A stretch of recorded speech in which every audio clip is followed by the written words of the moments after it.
नमस्कार दोस्तों, आपका 12 महीने व्रत कथा चैनल पर स्वागत है।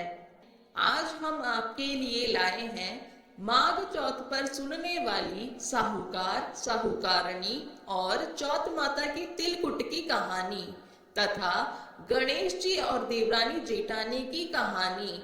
तो आइए सबसे पहले सुनते हैं चौथ माता की तिलकुट की कहानी। एक साहूकार और साहूकारनी थे। वह धर्म पुण्य को नहीं मानते थे। इसके कारण उनके कोई बच्चा नहीं था। एक दिन साहूकारनी पड़ोसी के घर गई। उस दिन संकट चौथ थी। वहां पड़ोसन संकट चौथ की पूजा करके कहानी सुना रही थी। साहूकारनी ने पड़ोसन से पूछा कि तुम क्या कर रही हो। तब पड़ोसन बोली, संकट चौथ का व्रत है, इसीलिए कहानी सुना रही हूँ। तब साहूकारनी ने बोला कि संकट चौथ का व्रत करने से क्या होता है। तब पड़ोसन बोली, इसे करने से अन्न धन सुहाग पुत्र सब मिलता है। तब साहूकारनी ने कहा, यदि मेरा गर्भ रह जाए तो मैं सवा शेर का तिलकुट करूंगी और चौथ का व्रत भी करूंगी। चौथ माता की कृपा से साहूकारनी के गर्भ रह गया। तो वह बोली कि मेरे लड़का हो जाए तो मैं 2.5 शेर का तिलकुट करूंगी। कुछ दिन बाद उसके लड़का भी हो गया। तब वह बोली, हे चौथ माता, मेरे बेटे का विवाह हो जाएगा तो मैं सवा शेर का तिलकुट करूंगी। कुछ वर्षों बाद उसके बेटे का विवाह भी तय हो गया और उसका बेटा विवाह करने चला गया। लेकिन उस साहूकारनी ने तिलकुट नहीं किया। इस कारण से चौथ माता क्रोधित हो गई। तब चौथ माता ने सोचा कि जब से इसका गर्भ ठहरा है तब से ये तिलकुट बोले जा रही है, लेकिन एक भी तिलकुट नहीं किया। उधर बेटे के 3 फेरे हुए थे और चौथे फेरे में माता गाजी घोड़ती आई और बेटे को उठाकर पीपल पर ले जाकर बिठा दिया। इधर विवाह में हाहाकार मच गया और सभी वर को खोजने लगे, लेकिन वह नहीं मिला। हताश होकर सारे लोग अपने अपने घर को लौट गए। थोड़े दिनों में गणगौर आई। सभी लड़कियां गणगौर पूजने जाने लगी।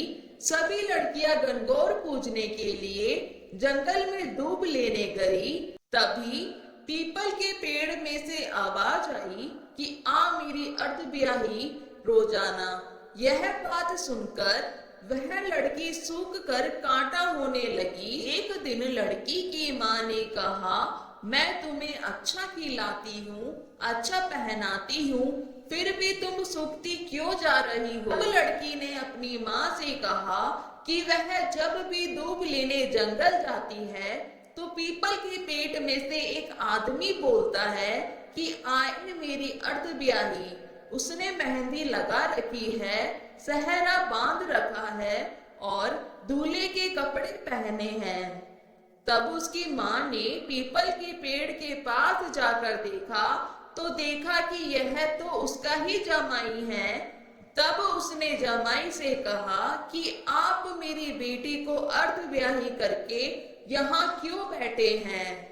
साहूकारनी का बेटा बोला कि मेरी माँ ने चौथ माता का तिलकुट बोला था लेकिन नहीं किया, इसीलिए चौथ माता नाराज होकर मुझे यहाँ बिठा दिया। यह सुनकर उस लड़की की माँ साहूकारनी के घर गई और उसने पूछा कि तुमने संकट चौथ माता को कुछ बोला है क्या। तब साहूकारनी बोली कि तिलकुटा बोला था। उसके बाद लड़की की माँ ने उससे सारी बात बताई। तब साहूकारनी बोली कि मेरा बेटा घर आ जाए तो मैं 2.5 मन का तिलकुट करूंगी। तब चौथ माता ने प्रसन्न होकर उसके बेटे को फेरों में लाकर बैठा दिया। बेटे का विवाह धूमधाम से हो गया। जब साहूकारनी के बेटा बहू घर आए, तब साहूकारनी ने 2.5 मन का तिलकुट किया और बोली कि हे चौथ माता, आपके आशीर्वाद से मेरा बेटा बहू घर आए हैं, जिससे मैं हमेशा तिलकुट करके व्रत करूंगी। इसके बाद सारे नगरवासियों ने तिलकुट के साथ संकट व्रत करना प्रारंभ कर दिया। हे संकट चौथ, जिस तरह साहूकारनी के बेटे बहू को मिलवाया, वैसे ही हम सबको मिलवा। इस कथा को कहने वाले को, सुनने वाले को, हुकारा भरने वाले को, सबको मिलवा। सबकी मनोकामना पूरी करना। तिलकुट चौथ माता की जय।